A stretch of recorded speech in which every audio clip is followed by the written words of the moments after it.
एहसान की मर्सिडीज एक वसी और इस कोठी के गेट के सामने रुकी। फौरन ही कोठी का भारी भरकम गेट खुल गया। फिर उसी तरतीब से गाड़ियां आगे पीछे अंदर दाखिल हो गईं। कोठी का पोर्च भी खासा बड़ा लगता था, मगर वहां पहले से 2 गाड़ियां मौजूद थीं। पोर्च की तरफ जाने के बजाय मर्सिडीज के ड्राइवर ने गाड़ी को बाएं हाथ की रविश पर मोड़ दिया। वहां इतनी जगह थी कि बड़ी बड़ी 8 गाड़ियां पार्क हो सकती थीं। एहसान ने घसीट कर अपने शिकार को नीचे उतारा। उसकी आंखों पर पट्टी थी और हाथ पुश्त पर बंधे हुए थे। फिर हम सब एक बड़े से हॉल कमरे में दाखिल हुए। एहसान जीने की तरफ बढ़ गया। वहां कई मुसल्ला आदमी मौजूद थे। उन सब ने एहसान को हाथ उठाकर सलाम किया। एहसान के साथ ही नीचे ही रह गए। हम लोग, कामनी और उसका कजन ऊपर जा रहे थे। सेकंड फ्लोर के एक कमरे में पहुंचकर एहसान ने हम लोगों को बैठने का इशारा किया। वो शायद किसी का बेडरूम था। डबल बेड के अलावा वहां एक सोफा सेट और 3-4 इजी चेयर्स भी मौजूद थी। बेड के ऐन सामने बब्बर शेर की खूबसूरत पेंटिंग लगी हुई थी। वो तस्वीर इतनी खूबसूरत थी कि शेर जिंदा लग रहा था। एहसान ने दरवाजा अंदर से लॉक किया और झटके से लड़के की आंखों पर बंधी हुई पट्टी खोल दी। फिर दुरुस्त लहजे में बोला, हाँ अब बताओ तुम किसके लिए काम करते हो। लड़के ने थूक निकल कर कुछ कहना चाहा तो एहसान ने उसे टोक दिया। बोला, बस झूठ मत बोलना वरना खामखा जान से जाओगे। मैं जानता हूँ तुम किसके लिए काम करते हो, बस तुमसे कंफर्म करना चाहता हूँ। कामनी जल्दी से बोली, इसकी बातों में मत आना, ये तुम्हारे साथ ब्लफ कर रहा है। कांता ने आगे बढ़कर कामनी के चेहरे पर उल्टा हाथ रसीद किया। उसके बाल पकड़कर उसे एक तरफ घसीटा। बोली, तुझसे मैंने कहा था कि अपनी जुबान बंद रखना। ये कहकर कांता ने उसकी आंखों पर बंधा हुआ स्कार्फ बेदर्दी से नोच लिया। एहसान ने कहा, हाँ मिस्टर प्रकाश, मेरी बात का जवाब दो। प्रकाश ने कहा, मैं जिसके लिए भी काम करता हूँ वो अब तक मेरी तलाश में निकल चुका होगा और तुम्हें पाताल में भी नहीं छोड़ेगा। एहसान ने कहा, लगता है तुम मार खाए बगैर कुछ नहीं बताओगे। मैं तो ये भी जानता हूँ कि तुम्हारी गाड़ी में कितनी मालियत के हीरे हैं और तुम वो कहाँ ले जा रहे हो। प्रकाश बेख्तियार बोल उठा, तुम क्या जानो। एहसान तंजिया अंदाज में मुस्कुराया। बोला, मैंने कहा था ना कि मैं सब कुछ जानता हूँ, सिर्फ तुमसे कंफर्म करना चाहता हूँ। प्रकाश ने एहसान को मरूब करना चाहा।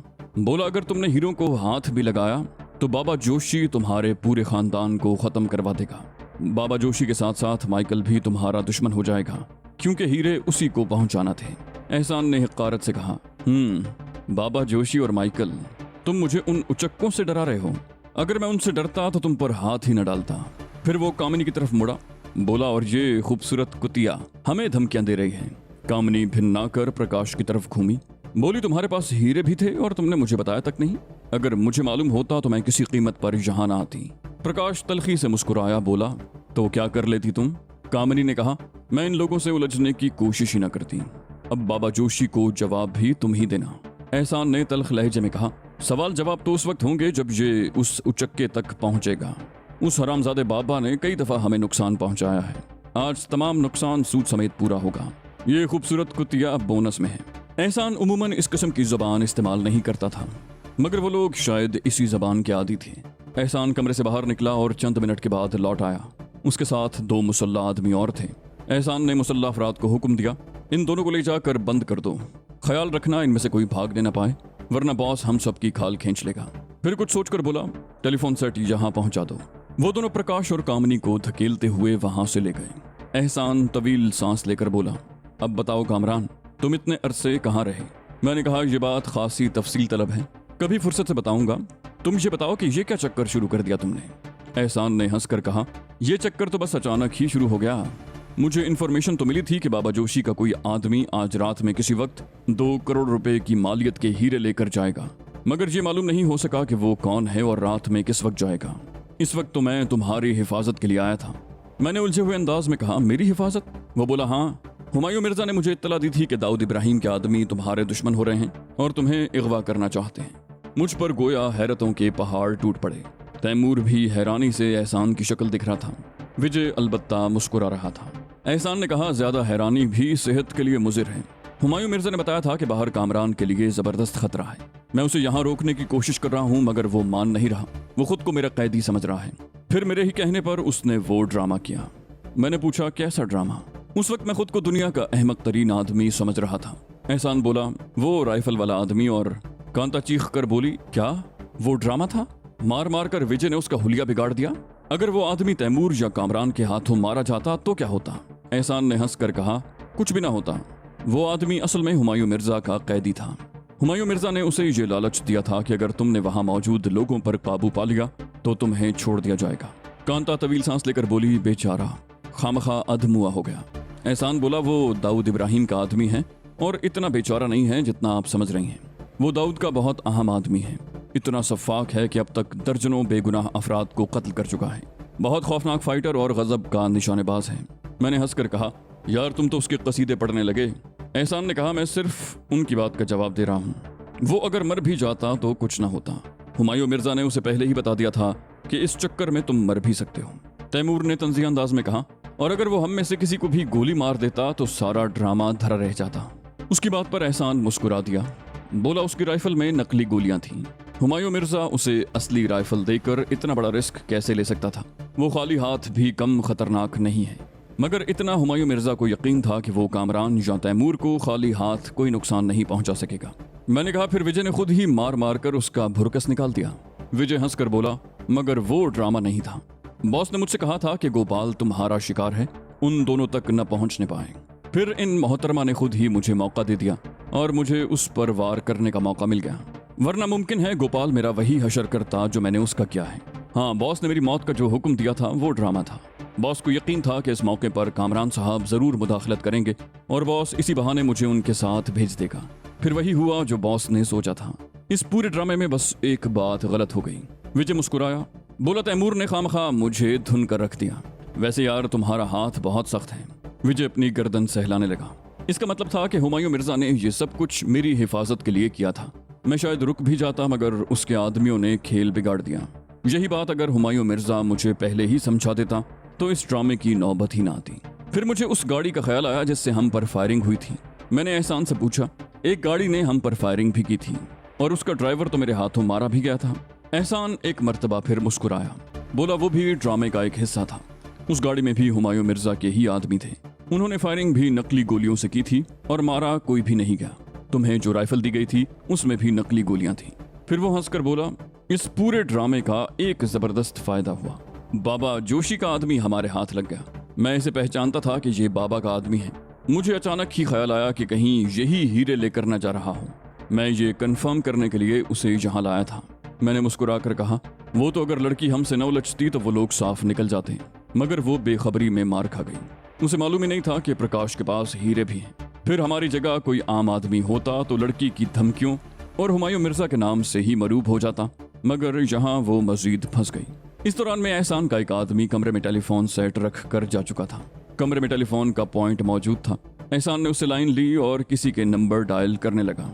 फिर उसने होंठों पर उंगली रखकर हमें खामोश रहने का इशारा किया और भारी आवाज में बोला, बाबा जोशी से बात करवाओ। मैं उसका एक दोस्त बोल रहा हूँ। ज्यादा बहस मत करो, जितना कहा जाए उतना ही करो, वरना नुकसान उठाओगे।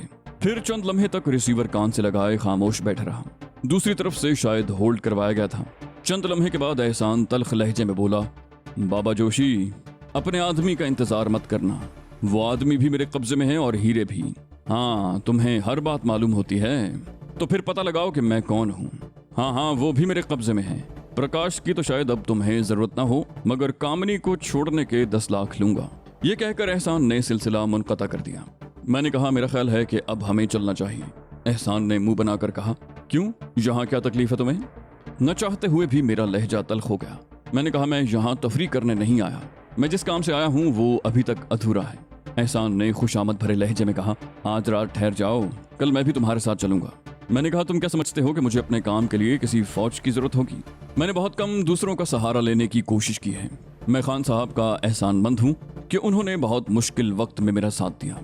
खुदा न खास्ता उन्हें कभी मेरी जरूरत पड़ी तो मैं पीठ नहीं दिखाऊंगा, मगर मैं आज़ादी से काम करना चाहता हूँ। मुझे बच्चों की तरह ट्रीट मत करो। जो हरकत हुमायूं मिर्जा ने की थी वही तुम कर रहे हो। मैंने अच्छी खासी तकरीर कर डाली। एहसान ने कहा, कामरान प्लीज मेरी बात समझने की कोशिश करो। मैंने कहा, देखो एहसान, तुम जानते हो मैं अपना फैसला कभी बदलता नहीं। अगर मेरी मौत दाऊद इब्राहिम के हाथों लिखी है तो तुम उसे टाल सकते हो, न हुमायूं मिर्जा। एहसान ने गहरा सांस लेकर कहा, ठीक है, जब तुम गैरों की सी बातें कर रहे हो तो मैं तुम्हें नहीं रोकूंगा।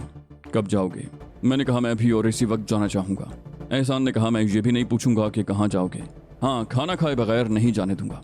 कांता जल्दी से बोली, हाँ, खाना तो हम खाएंगे, मुझे भी बहुत भूख लग रही है। मैंने कांता को घूर कर देखा, मगर इससे पहले कि मैं कुछ बोलता एहसान ने कहा, मैं अभी खाना लगवाता हूँ। ये कहता हुआ वो तेजी से बाहर निकल गया। मैं खामोशी के साथ सोफे पर बैठ गया और आंखें मूंद ली। चंद मिनट के बाद एहसान वापस आ गया और बोला, बस 5 मिनट में खाना लग जाएगा। मैंने उसकी बात का कोई जवाब न दिया, बस खामोशी से छत को तकता रहा। अचानक विजय ने मुझे मुखातिब किया, कामरान साहब। मैंने उसकी तरफ देखा। बोला, आप मुझे तो साथ ले जाएंगे ना? मैंने नरम लहजे में कहा, नहीं विजय, वहाँ मेरे साथ सिर्फ तैमूर जाएगा। हमारी वापसी तक कांता भी यहीं रहेगी। कांता तड़क कर बोली, क्या? इम्पॉसिबल, मैं यहाँ नहीं रुकूंगी। मैं उसे कोई सख्त जवाब देने वाला था कि फोन की घंटी बज उठी। एहसान ने आगे बढ़कर रिसीवर उठाया, फिर दूसरी तरफ की बात सुनते ही एकदम सीरियस और मुअद्दब हो गया। बोला, जी हाँ मौजूद हैं, जरा होल्ड कीजिए। ये कहकर वो मेरी तरफ मुड़ा और बोला, कामरान तुम्हारा फोन है। मैंने हैरत से कहा, मेरा फोन? मैं टेलीफोन की तरफ बढ़ा। मेरा ख्याल था कि ये फोन हुमायूं मिर्जा का होगा। मैंने रिसीवर एहसान के हाथ से ले लिया। बोला, हेलो। दूसरी तरफ की आवाज सुनकर मैं सन्नाटे में रह गया। उस गूंजदार आवाज को मैं लाखों आवाजों में शनाख्त कर सकता था। दूसरी तरफ बंबई का बेताज बादशाह, जिसे लोग खान साहब के नाम से जानते थे। खान साहब ने गर्मजोशी का मुजाहरा किया, कैसे हो कामरान? मैंने कहा, आपकी दुआ से खैरियत से हूँ। उन्होंने पुरखुलूस लहजे में कहा, खुश रहो जवान। फिर बोले, मैं आज रात किसी वक्त इलाहाबाद पहुंच रहा हूँ, मेरा इंतजार करना, कहीं गायब मत हो जाना, फिर तफसील से गपशप रहेगी। अल्लाह हाफिज। ये कहकर उन्होंने सिलसिला मुनक़ता कर दिया। मैं चंद लम्हों तक रिसीवर को घूरता रहा, फिर उसे क्रेडल पर रख कर दोबारा सोफे पर नीम दराज हो गया। मेरी समझ में नहीं आ रहा था कि खान साहब को यहाँ मेरी मौजूदगी की इत्तला कैसे हुई, फिर वो अचानक इलाहाबाद क्यों आ रहे थे। मैंने उलझे हुए अंदाज में एहसान की तरफ देखा तो वो ज़ेरे लब मुस्कुरा रहा था। तभी सारी बात मेरी समझ में आ गई और एकदम मैंने उठकर उसे दबोच लिया। वो बोला, अरे क्या करते हो, छोड़ो मुझे। मैंने गुर्रा कर कहा, तुमने खाने के बहाने मुझे यहाँ रोका और खान साहब को टेलीफोन कर दिया। एहसान बोला, यार मेरी गर्दन तो छोड़ो, मैं सब कुछ सच सच बताता हूँ। मैंने उसकी गर्दन छोड़ दी और कहा, अब कहो तुमने ऐसा क्यों किया? वो गर्दन मसलते हुए बोला, यार मेरे कहने से तुम रुक नहीं रहे थे। मैंने सोचा कि खान साहब से सिफारिश करवा दूं। मैंने मसनूई खफगी का मुजाहरा किया, कहा, तुम 1 नंबर के खबीस हो। कांता जलकर बोली, और तुम 2 नंबर के। आखिर तुम मुझसे दूर दूर क्यों भागते हो? फिर वो तुनक कर बोली, अभी वो सफेद बंदरिया होती तो उसे खुशी खुशी साथ ले जाते। मैंने हंसकर कहा, वो सफेद बंदरिया मेरे लिए बहुत कारआमद है, हर काम में ताक है वो। मेरी बात सुनकर कांता ने मुंह फुला लिया। एहसान ने पूछा, हाँ कामरान, वो ग्लोरिया कहाँ गई? कांता जले कटे अंदाज में बोली, अरे कहीं मरकब गई होगी। उसकी चिल्लाहट पर तैमूर और एहसान बेसाख्ता हंसने लगे। मुझे भी हंसी आ गई। सिर्फ विजय अपनी हंसी रोकने की कोशिश कर रहा था क्योंकि वो कांता से बेतकल्लुफ नहीं था। तुम इतने अरसे कहाँ रहे, क्या करते रहे, सब कुछ मेरे इल्म में है, खान साहब ने कहा।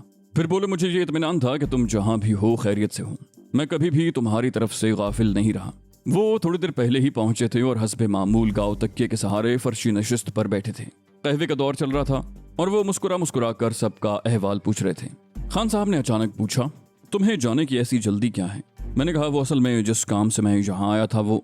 खान साहब बेनियाजी से बोले, विनोद पांडे की फिक्र मत करो, वो मेरे कब्जे में है। मैं आलम इस्तराब में खड़ा हो गया। क्या विनोद पांडे? बोले, तुम्हें यकीन नहीं आ रहा है ना? खैर, कल जब वो यहाँ पहुंचेगा तो तुम्हें यकीन आ जाएगा। वो इस वक्त आगरा में है। मैं अभी तक हैरान था। मैंने कहा, मगर वो आपके हाथ कहाँ से लगा? खान साहब मुस्कुराए, बोले, भाई इसमें हैरान होने की क्या बात है, कल तुम उससे मिल ही लोगे। मैंने कहा, मुझे आपकी बात का यकीन है, मैं तो सिर्फ ये पूछ रहा हूँ कि वो आपके हत्थे कहाँ और कैसे चढ़ा। खान साहब अपने मखसूस लहजे में बोले, इसकी तफसील तुम्हें एहसान बता देगा। मेरे पास वक्त बहुत कम है, मैं अभी थोड़ी देर में चला जाऊंगा। इस वक्त तो मैं खास तौर पर तुम्हारी वजह से आया हूँ। ये कहकर वो उठ खड़े हुए। उनके साथ ही दूसरे लोग भी उठ गए। मैंने झिझकते हुए कहा, अगर आपको बहुत जरूरी काम ना हो तो कुछ देर के लिए यहाँ रुक जाएं। खान साहब ने आगे बढ़कर मुझे सीने से लगा लिया। बोले, इतनी छोटी सी बात के लिए ऐसी खुशामद मत कर बेटा, तेरे मुंह से खुशामद अच्छी नहीं लगती। मैं जल्द ही दोबारा आऊंगा, या अगर तेरे पास वक्त हुआ तो तुझे अपने पास बुला लूंगा। इस वक्त मुझे मत रोक। अल्लाह हाफिज। ये कहकर उन्होंने वहां मौजूद अफराद पर अलविदाई नजर डाली और तेजी से बाहर निकल गए। उनके मखसूस मुहाफिजों के अलावा सब वहीं खड़े रह गए। खान साहब शायद लोगों का जमघट्टा पसंद नहीं करते थे। उनकी रवानगी के बाद मैं दोबारा बेडरूम में आ गया। तैमूर, विजय और कांता वहां पहले से मौजूद थे। मैंने घड़ी देखते हुए कहा, क्या सोने का इरादा नहीं है तुम्हारा? उस वक्त 2:30 बजे थे। तैमूर ने कहा, हाँ बस सोने की तैयारी हो रही है, नींद नहीं आ रही इसलिए यहाँ आ बैठे। वो दोनों उठ खड़े हुए। कांता अलबत्ता अपनी जगह पर बैठी रही। वो पलकें झपकाए बगैर मुझे घूर रही थी। मैंने हंसकर पूछा, क्या तुम्हें उठाने के लिए क्रेन लाना पड़ेगी? कांता ने फैसला कुन लहजे में कहा, मैं आज तुमसे दो टोक बात करूंगी। बार बार तमाशा बनना मुझे अच्छा नहीं लगता। मैंने कहा, क्या ये दो टोक बात सुबह नहीं हो सकती? कांता जिद्दी बच्चों की तरह बोली, नहीं, बात अभी और इसी वक्त होगी। मैं बेड पर नीम तराज हो गया। कहा, चलो यूं ही सही। उसने सपाट लहजे में कहा, मैं चाहती हूं तुम मुझे वापस हवेली छोड़ाओ। मैं उठकर बैठ गया। मैंने पूछा, क्यों, अब क्या हुआ? कांता बिफर कर बोली, मुझे तुमने सूली पर क्यों लटकाया हुआ है? तुम हर कदम पर, हर मौके पर मेरा मजाक उड़ाते हो, मुझे जलील करते हो, ये जाहिर करते हो कि मैं तुम्हारे पीछे पड़ी हुई हूँ। तुम मुझे समझते क्या हो? उसकी आवाज बुलंद होती जा रही थी। मैंने हाथ उठाकर कहा, कांता प्लीज, पहले ही परेशानियां कम हैं कि तुम मुझे और परेशान करना चाहती हो। वो बोली, मैं तुम्हारी परेशानी खत्म करना चाहती हूँ। तुम मुझे पैर की जूती समझो, मुझे कोई एतराज नहीं, मगर दूसरों के सामने मुझे तमाशा तो मत बनाओ। मैंने सर्द लहजे में कहा, तो अब तुम क्या चाहती हो? वो बोली, मैं तुम्हारा फैसला सुनना चाहती हूँ। मैं पेंडुलम की तरह हवा में लटकी हुई हूँ। साफ साफ जवाब दो, मुझे अपनाओगे या नहीं? मैंने कहा, मैं तुम्हें पहले भी समझा चुका हूँ कांता कि मेरे रोजो शब मौत की बस्ती में गुजरते हैं। मेरे साथ रहकर तुम सरासर घाटे का सौदा करोगी। वो बोली, मैं कोई बिजनेस नहीं कर रही हूँ कि नफा नुकसान पर नजर रखूं। मेरी बात छोड़ो, तुम बताओ तुम चाहते क्या हो? मुझे हमेशा के लिए अपनाओगे या नहीं? मुझे हाँ या नहीं में जवाब चाहिए। अगर तुम्हारा जवाब नहीं में हुआ तो यकीन कर लो कि फिर कभी तुम्हें मेरी सूरत नजर नहीं आएगी। मैंने कहा, फर्ज करो मेरा जवाब हाँ में है तो? वो भिन्ना कर बोली, मुझे कुछ फर्ज नहीं करना, अब तो मैं तुम्हारा फैसला सुनना चाहती हूँ। मैंने कहा, मैं तुम्हें ऊंच नीच समझाना चाहता हूँ। तुम करोड़ों की जायदाद की मालिक हो। मुझसे शादी करने के बाद तुम्हें क्या मिलेगा सिवाय मुसीबतों और परेशानियों के? तुम्हारी जायदाद तो छिन ही जाएगी। यहाँ के इंतहा पसंद हिंदू तुम्हारे खून के प्यासे हो जाएंगे। कांता ने कहा, मैं इन बातों पर गौर कर चुकी हूँ। जो कुछ तुम मुझे समझाने की कोशिश कर रहे हो वो मैं समझ रही हूँ, मगर तुम मेरी बात नहीं समझ रहे। मैंने हंसकर कहा, तो फिर समझाओ ना। वो बोली, शादी से पहले मैं अपनी सारी जायदाद बेच दूंगी। मैं नहीं चाहती कि वो जायदाद मेरे लालची चचा और उनके कमीने बेटे को मिले। सब कुछ बेचने के बाद मैं मुसलमान होने का ऐलान करूंगी। उस वक्त कोई भी कुछ नहीं कर सकेगा, न चाचा और न उनका बेटा, न हुकूमत, न कोई इंतहा पसंद तंजीम। मैंने कहा, क्या ये फैसला तुमने सोच समझ कर किया है? वो चिढ़कर बोली, कैसी अजीब बातें करते हो कामरान, मेरे पास और काम ही क्या है? मैंने दिनों नहीं बल्कि महीनों इस पर गौर किया है। मैंने कहा, अगर तुम जानबूझकर अंधे कुएं में छलांग लगाना चाहती हो तो मेरा जवाब हाँ में है। वो वालेहाना अंदाज में बोली, कामरान, इससे पहले कि मैं कुछ समझ सकता वो मुझ पर धम से गिर पड़ी। मैं नहीं चाहता था कि जब्त के बंधन टूट जाएं। मैं उसको धकेल कर बेड से नीचे उतर आया। कांता ने बोझल लहजे में कहा, आई एम सॉरी कामरान, और वो गोया लचकती हुई दरवाजे की तरफ बढ़ गई। वो खुद तो चली गई मगर मुझे जज्बात के ऐसे गर्दाब में छोड़ गई कि मैं काफी देर तक टहलता रहा। जब टहलते टहलते थक गया तो बेड पर ढेर हो गया और देर तक लेटा करवटें बदलता रहा। सोचता रहा कि उस बूढ़े योगी ने मुझे किस बला में गिरफ्तार कर दिया। फिर न जाने कब मुझे नींद आ गई।